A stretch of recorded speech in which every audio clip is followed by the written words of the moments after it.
So, chances are you have Snapchat, right?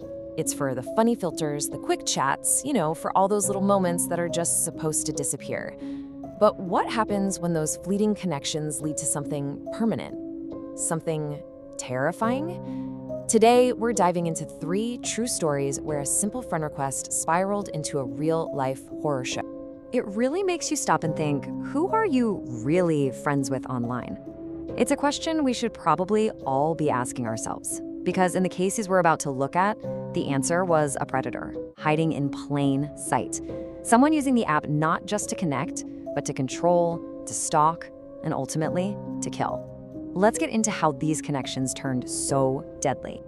Okay, so here's our game plan. We'll start by talking about the dark side of snaps in general.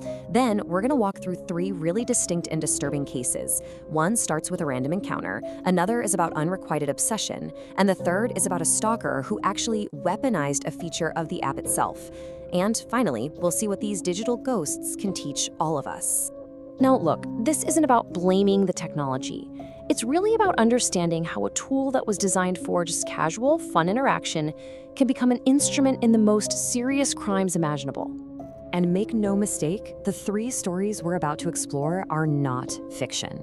Nope, they are real-life tragedies where Snapchat played a central role, basically documenting the entire path from a simple ad to a brutal, tragic end.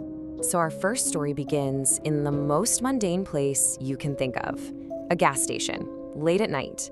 A guy is just trying to pay for his gas and go home, but a pushy stranger steps in, and a very reluctant connection is made. And just look at how quickly this whole thing unraveled. It starts as this awkward conversation, right? And it somehow turns into a shared Snap account.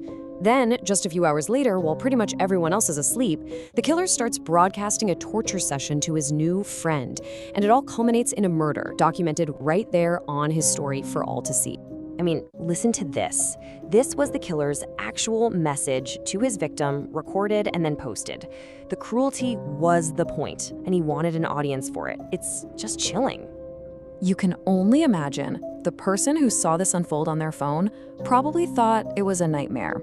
A sick joke, maybe. But the evidence would prove it was all too real. So, the perpetrator, Timothy Kendrick, met his victim, Drew Mendelbaum, completely by chance at that gas station. They ended up going back to Kendrick's hotel to drink, and just hours later, the crime began.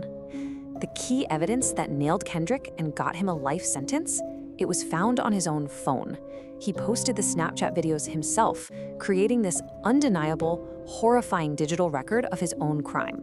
And the brutality is just staggering. Drew Mendelbaum was stabbed over 45 times, he was beaten, and then his body was set on fire. The digital evidence was every bit as horrific as the physical crime itself.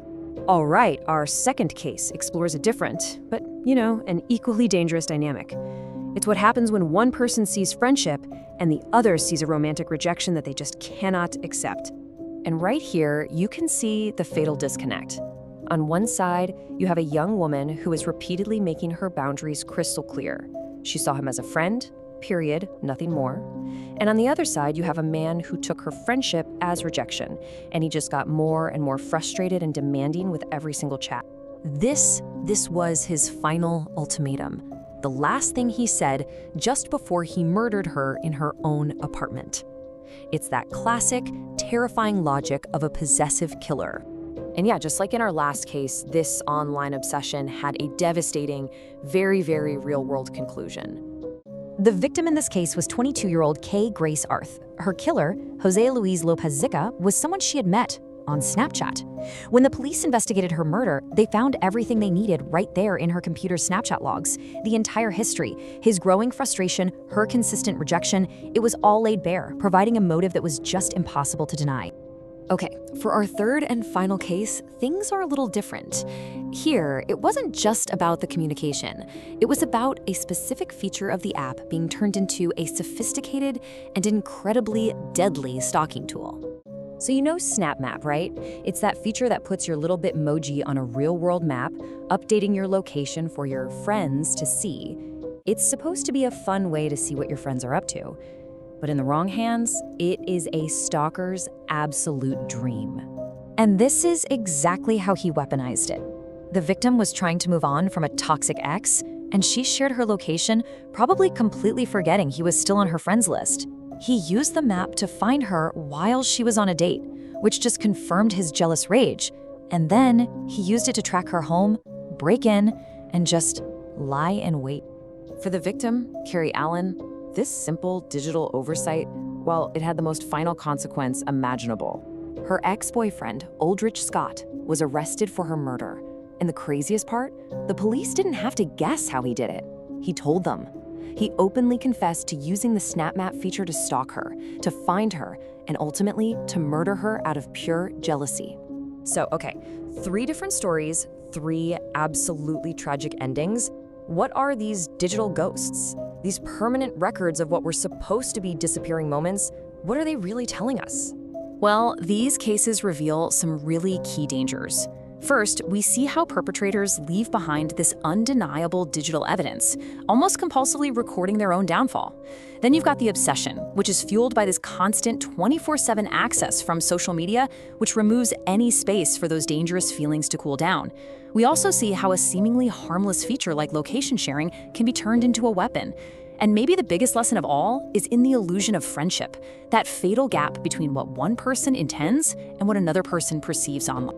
Look, the people you connect with online are not just avatars on a screen.